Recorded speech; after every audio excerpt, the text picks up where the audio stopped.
Alright, so in today's tech tip, I'll be showing you how to connect Bluetooth headphones to your Huawei Watch Fit 4 or Fit 4 Pro.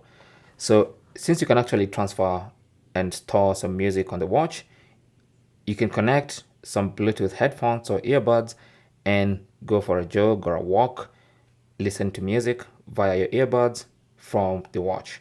So let's go to the main menu on the watch. And then on the main menu, let's go to settings and then go to Bluetooth. Now, as you can see, it's scanning for devices. So what you need to do is make sure your Bluetooth headphones or earbuds are in Bluetooth pairing mode. Now, as you can see, they've been detected here by my watch. So I'll just tap on them and they should get connected. There you go. So they're connected.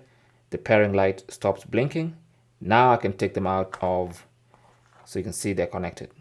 I can take them out of their case, put them in my ears,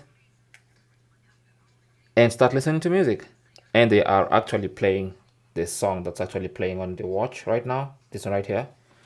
You can hear that. Thanks for watching. Don't forget to like and subscribe.